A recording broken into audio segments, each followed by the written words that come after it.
What's going on? We made it to another week, y'all. The Guerilla Filmer Podcast, episode 6. Another week, another episode.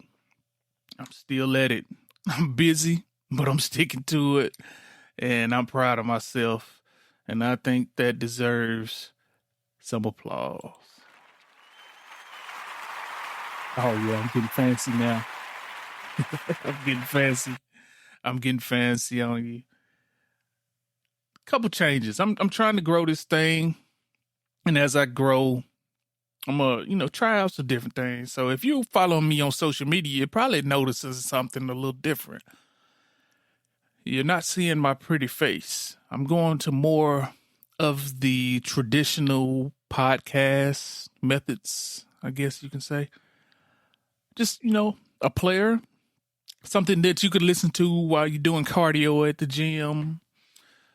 You're driving on the roadway, or even if you're at home on the computer, just can play this in the background and do what you were doing. And it's just a little bit more convenient. I'm going to see how this works with just doing the player. And if I decide to go back to the video portion, I can always do that. So y'all bear with me as I just kind of see what works and continue to grow this thing. And what I wanted to talk to. See, I'm already starting off wrong. What I want to talk about is, how do you stand out from the competition? And I hate that word competition myself, because I don't look at myself as being in competition with any filmmaker. I honestly don't. It's not like I'm trying to one-up anybody or nothing. I have my own goals, dreams, and aspirations that I'm trying to accomplish. And I have blinders on because I'm, like I said, I'm doing my own thing. So I don't look at other filmmakers as competition. But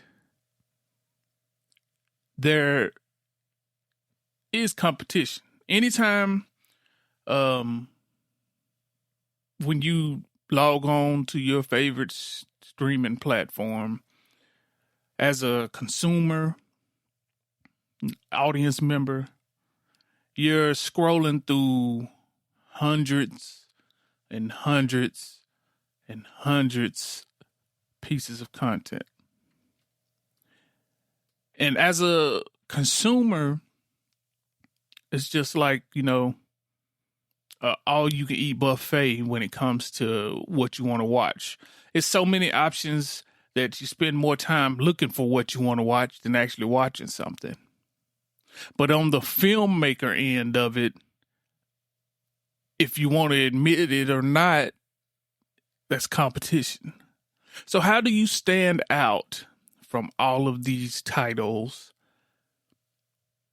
when we don't have Hollywood dollars to market ourselves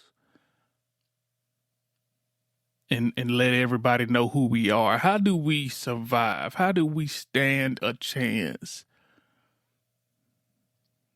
And that's kind of what I want to talk about, because I'm kind of learning the hard way myself.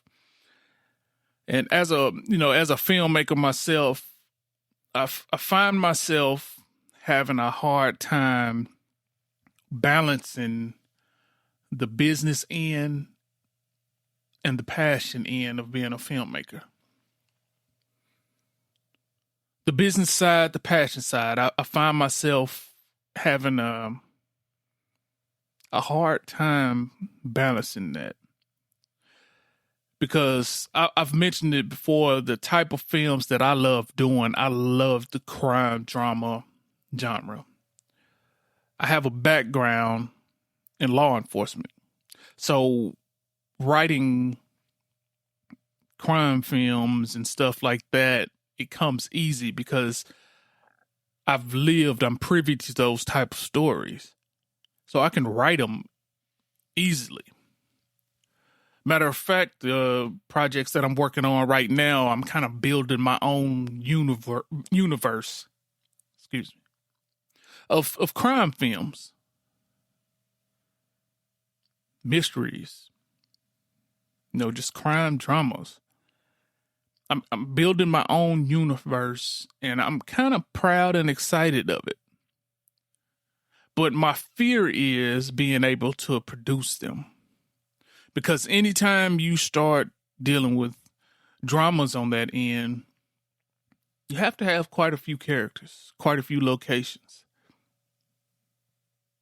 And if you've listened to me at all, you know that means a little bit more money. And money, I can't say that I have. I'm hoping, some of y'all stream some of these films on Tubi or, Amazon a little bit more so I can build up that pot a little bit more. But, I'm sitting here thinking, how can I get this done? How can I produce content that I'm truly passionate about without going broke? How can I manage to do what I need to do? And I'm working through that little system, and I'm going to see if it works out. And that's something that I'm going through now. But I failed over and over and over again trying to answer that question that's the topic of the show. How do you stand out from the competition? It's so much out there. My series, The Sticks, episodic, it started out on YouTube, didn't do too well. Moved it to Amazon. This is still when Amazon was paying you a little bit. And it just exploded on Amazon. But producing that series almost made me quit filmmaking. The way I film, being a no-budget, guerrilla style filmmaker, doing a project, an episodic series like that was so stressful. And it's something that, remembering that, I didn't want to do again. So I went back to doing, I think I went to a horror film and went back to doing feature films. Every feature film I did after that pretty much failed. I'm trying to think, did I do They Live in Shadows before or after The Sticks? Because that's the only other project that's been successful for me. Thanks to Tubi. It's been the only other project. Everything else has been pretty much a failure. And I measure failure mostly if I can get the budget back. They Live in the Shadows, I say it's successful because it got its budget back almost 10 times over. But the budget for that movie, you wouldn't believe if I told you. The same with The Sticks. It was truly a no budget. It was one of those where, hey, y'all want to film? Here we go. Here's a script. Well, it wasn't like that. I'm a lot more organized than that. But, we just went out, filmed, did our thing. It was extremely low budget. And that ended up being successful for me. And now that I think about it, it seems like the films that have the lowest budget are turning out to be my most successful projects. Why? I don't know. But,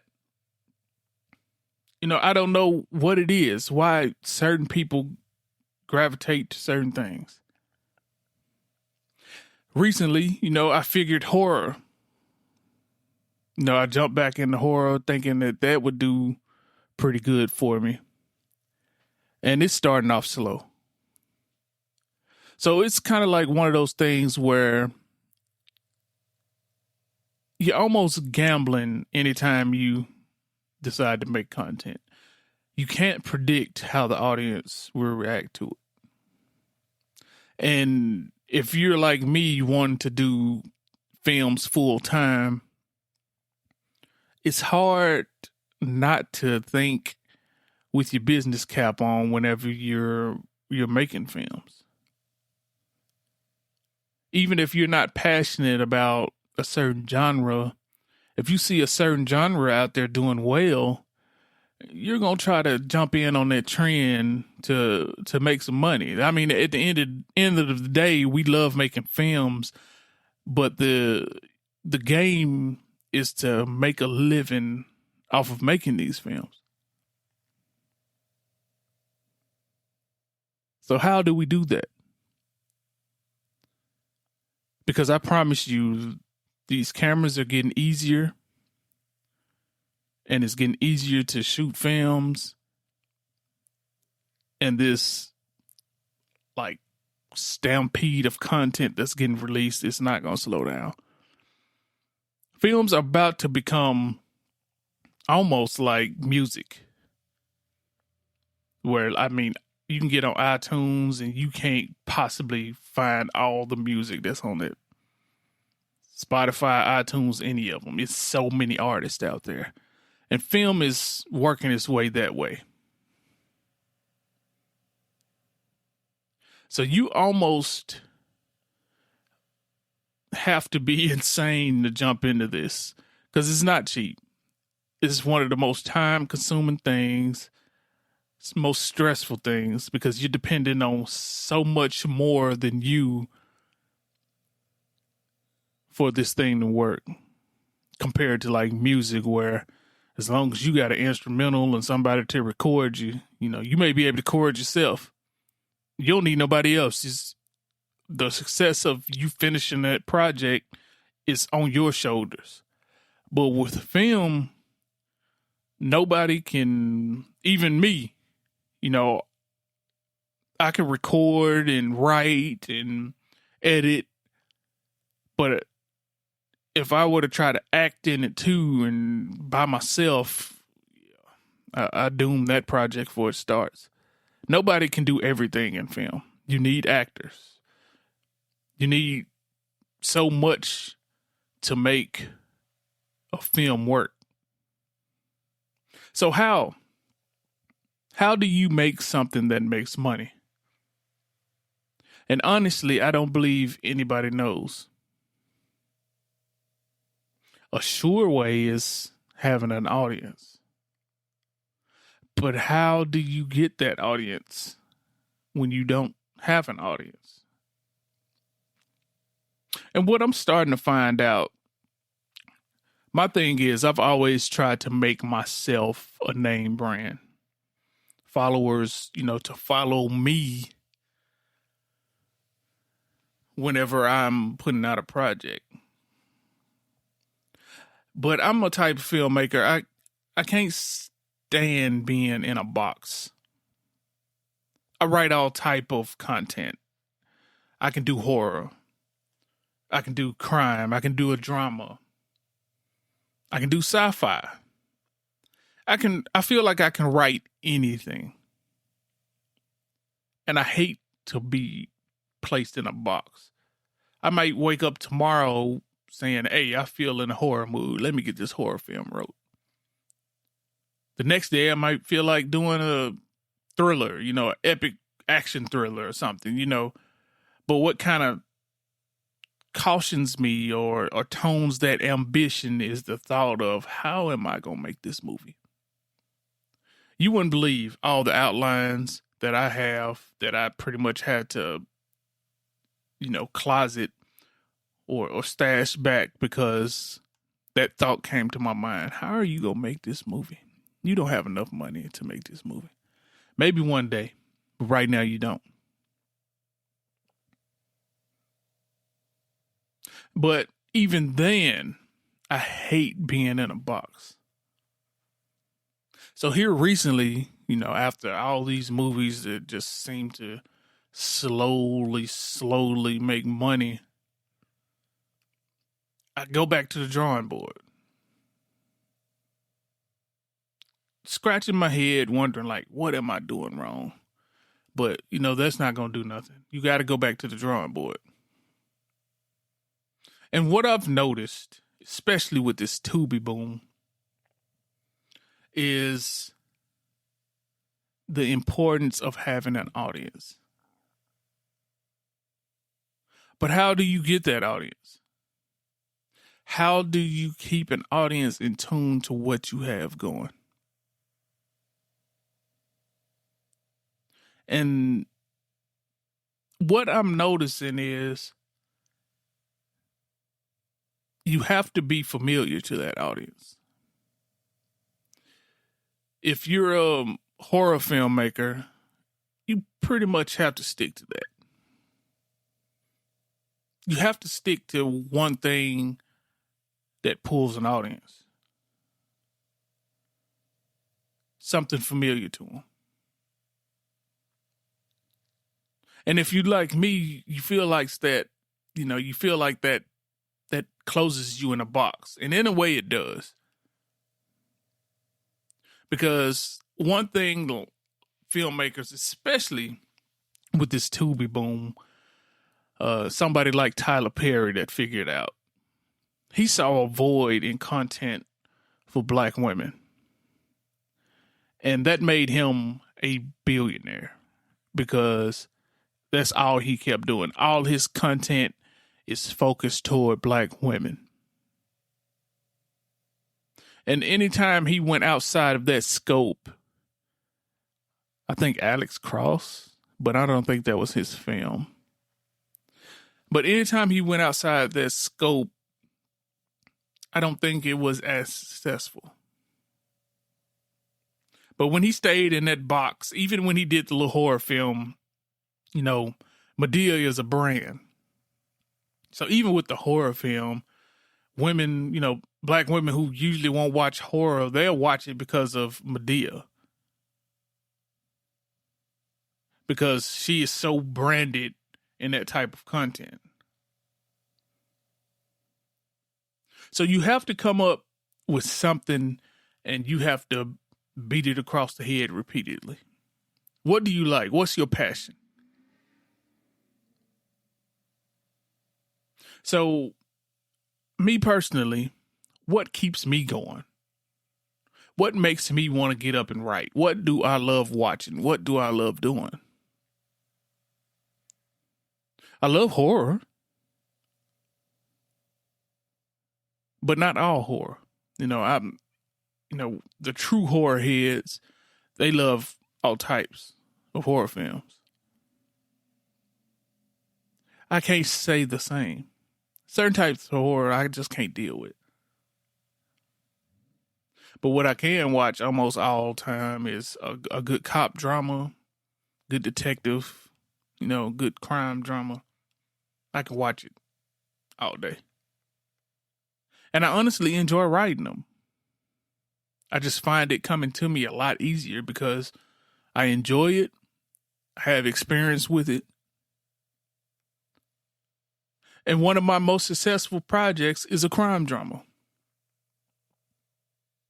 And then your next question you have to answer is what type of content?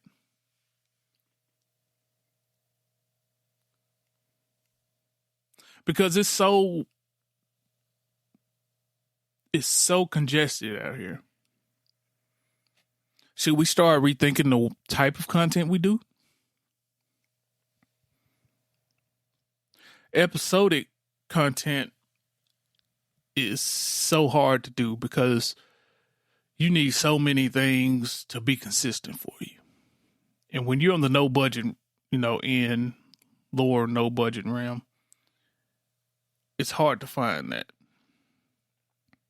People work, people taking other projects. Somebody might decide to just move it's so much that can go wrong for you. And when you're doing a, episodic series or something where some of those same characters have to be there from show to show, if something happens to that one person and they leave or whatever, it can sidetrack you. Not to mention that we're filming out of order most of the time. We have to utilize that location in that 1-2 days that we have it. So we might shoot a variety of scenes throughout that story on those 2 days. So if a person that you had in your script, you could only get them on those 2 days, but they're throughout in other scenes, and they all of a sudden become unavailable, those 2 days you just shot become null and void. I mean, you might as well just throw them away. And that's the issue with episodic content, and sometimes even a feature film, because it's not too many of us able to shoot consecutive to finish a feature film. So when I say, hey, you got to have an audience and stuff like, I hear you. I know the pain behind it. I've dealt with it. But the only way to stick out from the competition is already having the people who want to watch that film waiting for you. Because long gone are the days when you can get your film on a platform, somebody will scroll by and likely to click it. Because for one, unless it's already popular, they hiding you in the search. Somebody pretty much got to search for your title letter by letter to see it. If you don't have any names, known names, you're not doing that platform any good. You're going to get hid at the bottom of the pile. So much content that you're competing for nowadays. Competing with, rather. And, people's attention spans are all over the place. So it's hard to stand out. And what I'm noticing, you need to have your audience waiting for you. When I wrote my show Down Bad, my issue is I would do that very thing that I mentioned at the beginning of the episode. I would see a trend happening. And I noticed some filmmakers that I kind of admire. They're doing excellent right now. I mean, everything that they put out is a hit. And they had a show themselves that came out during COVID, and I saw how people ate that up. And I thought, man, it seems like, this episodic content is doing well. So I wrote Down Bad, trying to jump on the trend.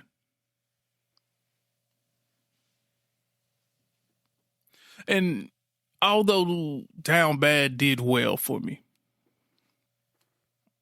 from a views point, it didn't do well for me financially.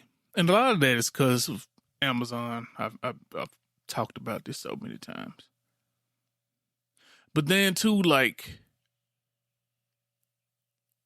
whenever you do episodic content like that,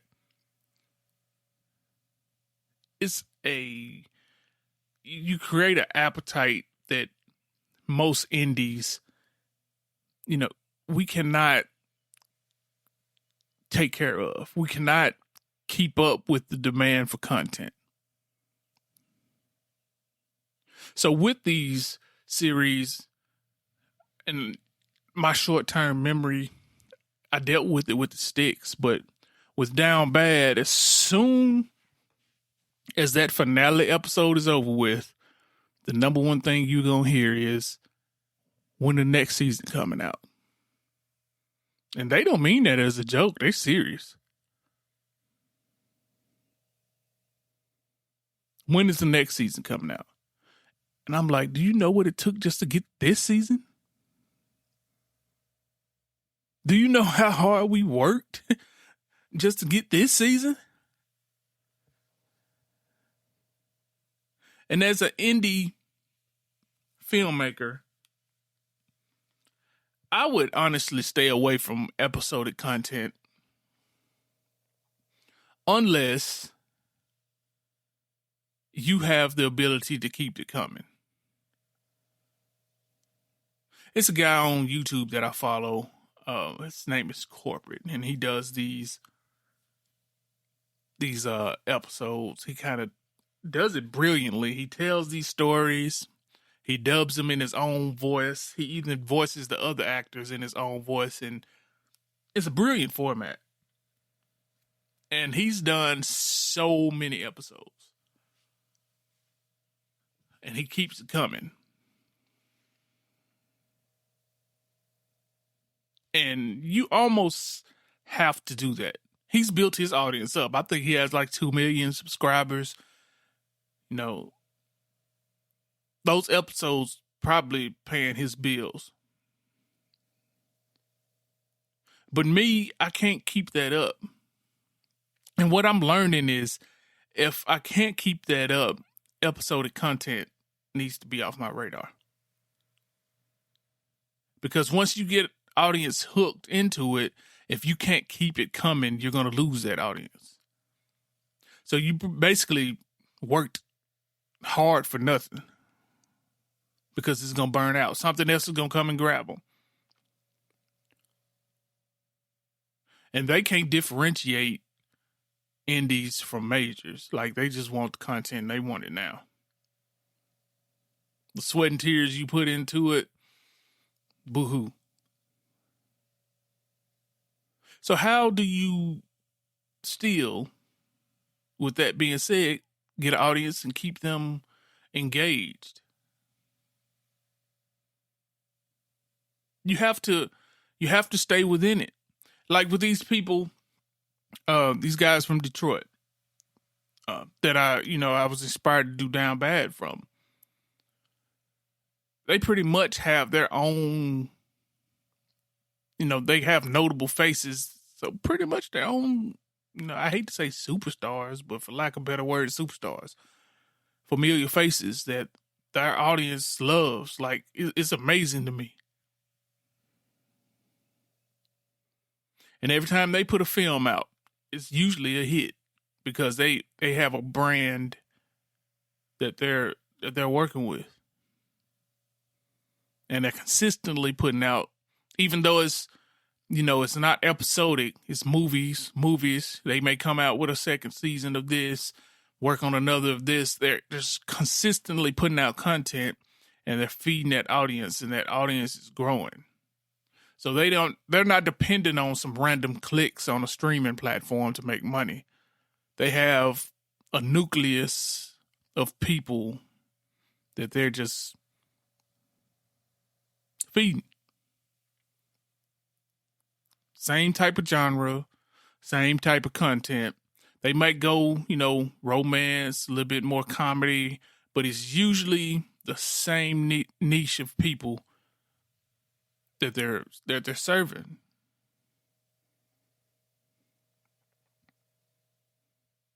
You have to find a niche, and you have to go after it. It's the only way you're going to survive nowadays. And I'm finding that out the hard way. Because I'll go from the sticks, crime drama. A lot of people love it. And even if I can't do a season 2, if I do something similar, those same people who are waiting for season 2 will come right to it. But then I go into a horror film, which is totally unrelated. And, that same audience is not going to translate. I know why I'm doing horror films, because I can't afford to do another stick. So I need to do something smaller. But that's a whole different group of audience. Unless you're somebody like me who can watch everything, but within a certain frame itself, I guess. So you have to think about that. And in a way, you're going to box yourself in. I hate that word.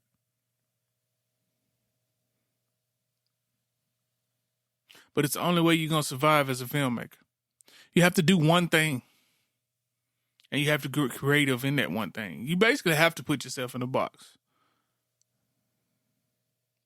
And continue to grow and feed that audience. Because you're competing, whether you like it or not. You're competing for the same group of eyes. So you need to have a product out there. It's no different than anything. When I go to the dollar store, the grocery store, whenever I pick up, it's this package of chocolate covered almonds. I got a pack I'm looking at right now. It's nowhere I can go to find them but Walgreens.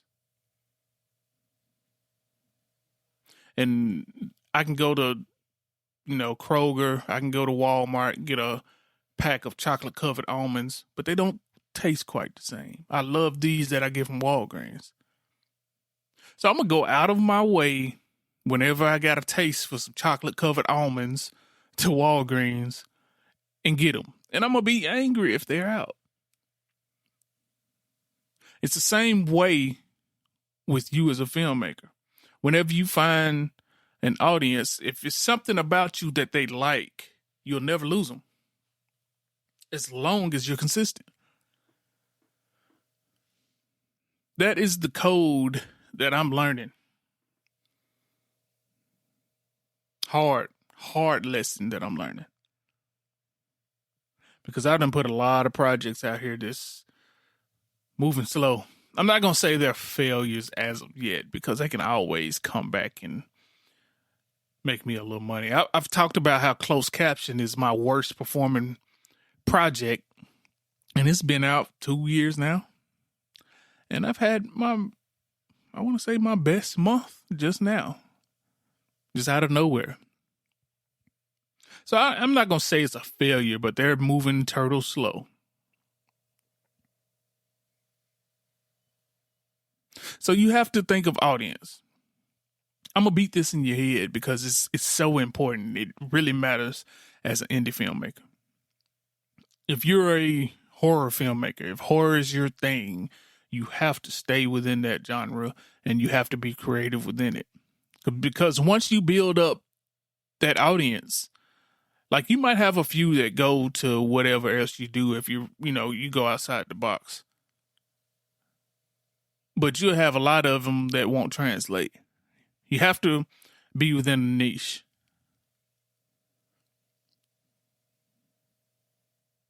If most of your horror films are slashers, you're just a slasher horror filmmaker, you can probably go to a romantic thriller or something, but you're probably going to have some slash elements in it.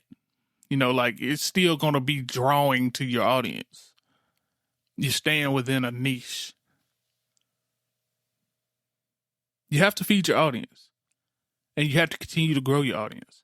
And once your audience comes to you and they know something specific in you that they love and they keep coming back, mailing lists, stuff like that, it grows. It keeps you ahead of the competition because you have your own audience that you're feeding. Where everybody else is hoping for a random click. Marketing to the broad public. And another thing that helps you, with all that being said, is casting actors who have marketability. What do you mean by that? A lot of times I'll tell actors, especially on the lower budget end, talent is just a part of the equation. When I cast my projects, I know that it's only so much marketing I can do. It's only so much marketing I can afford. So a lot of times when I'm sitting here casting my projects, social media is the main line to a lot of things we do. If you're not active on social media, you're probably last on my list when it comes to casting. If you're not the type of person who promotes the projects that you're in, you're probably at the bottom of my list when it comes to casting. Because we got to get these films out there. And if, if most of the times if you're just acting for real footage or, you just sit back and watch, you're kind of no good to that production. As a actor, you can't have that mindset that the production is on the production to get that project out there. You don't have to promote. And I don't understand that anyway. If you're an actor in a low budget project, for one, you're not getting cast in major budget or other type of projects like that because you wouldn't be in that low budget project in the first place. So I don't get the mind frame that I don't need to promote. Because when you promote, guess what? The people who watch that film see you. They see your work. So I don't understand when, actors don't promote.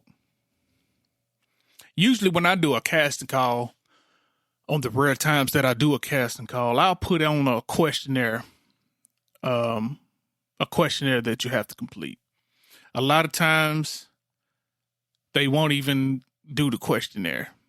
And that shows me that, you're not even, if you won't even complete the questions, like you probably won't do what I need you to do anyway. So that's a red flag for me. But then, the people who do complete the questionnaire, they give you valuable information to know about them. And I remember when, I tried to do season 2 of The Sticks. I've rewrote the thing probably 3 times, but we were about to cast it. This is right before COVID. And I put a question on there, just a hypothetical. Is the promotion totally on the production? I think it was like that. Is it totally on the production, or do you I forgot how it was, but so many actors put on there that they shouldn't have to promote at all. Like promotion isn't a thought to them. It should be all on the production. And that old time mindset is why a lot of people will be stuck where they are. In today's world, especially for actors, it's just like filmmakers trying to get content out. There's so much competition out there. So how are you going to stand out?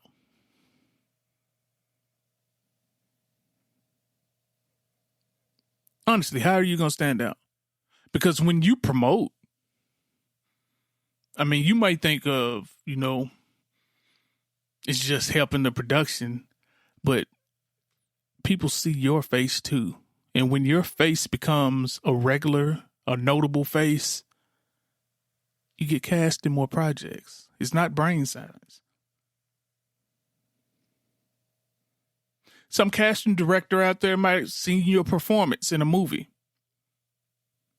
Hey, I saw you. They might give you an email whenever you having a project or something, or whenever I'm having a project, I would love for you to submit an audition. You get your face out there. And from the filmmaker's end, it helps you find audience members. It helps you stand out in this void when you have actors who promote, when you have actors who are notable. And that's one thing where with the Sticks, I kind of went outside the box. A lot of the people who were in that show weren't actors, but they kind of have their own following. Same with Down Bad. When it started out hot with views, it's because a lot of the actors had their own following. You have to think of these things.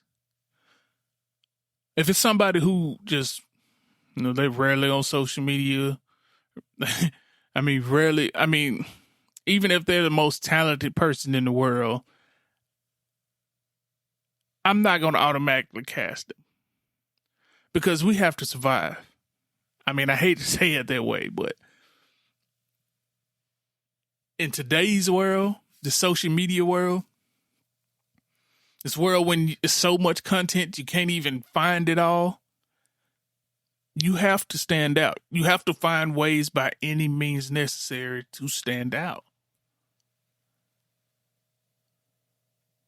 And a lot of times, notable faces, having a brand. These are all things that you have to do. Because this void of content out here is not going to lessen anytime soon. If anything, it's going to get worse. And if you're like me, you're crazy enough to start shooting films and trying to pursue this thing, good luck to you. Because it's not easy. I'm not going to lie. You know, sometimes I have that old thought with myself. Like, how much more money am I going to throw into this and not see it back? It's hard. Marketing and doing all this and that. It's hard. But it's something that you have to do if you're going to make it at all.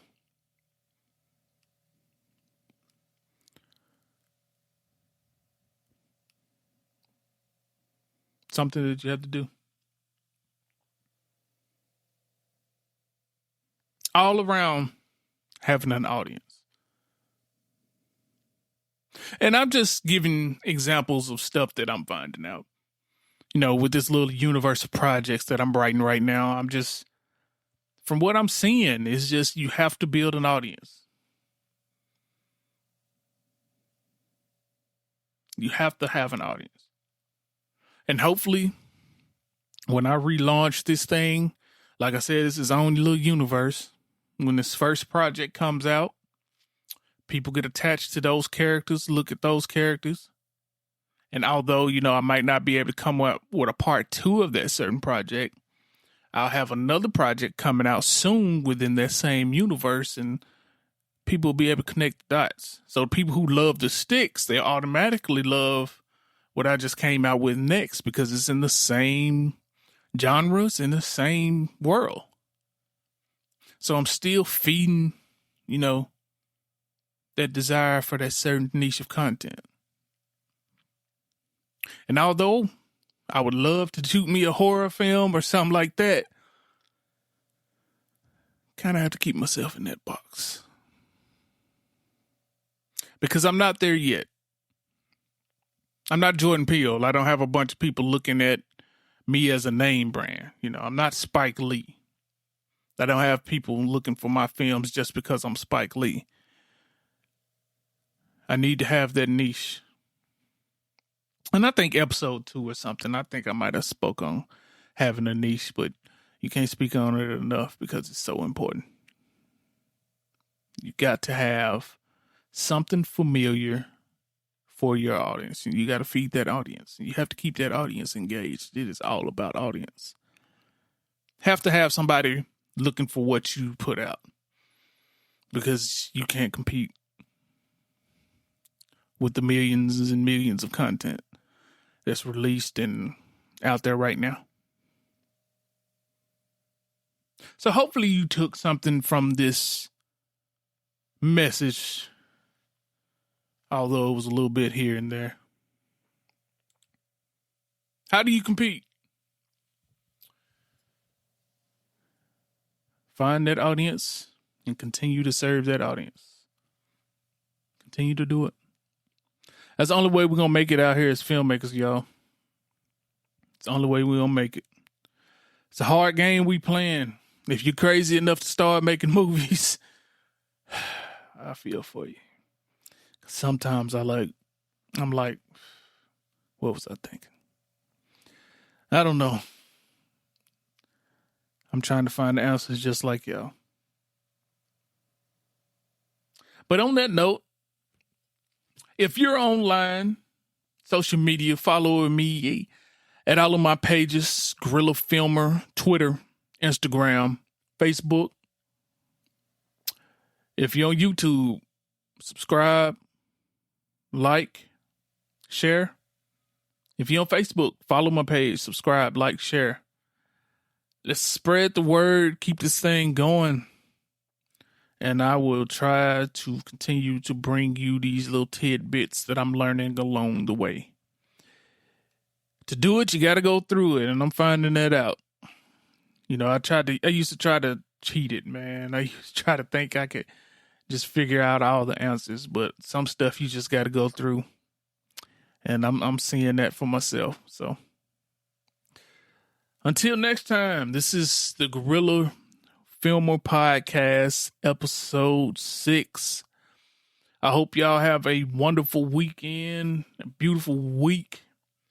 Continue to go out there, write, and just make sure you love what you do, man, because it's hard out here.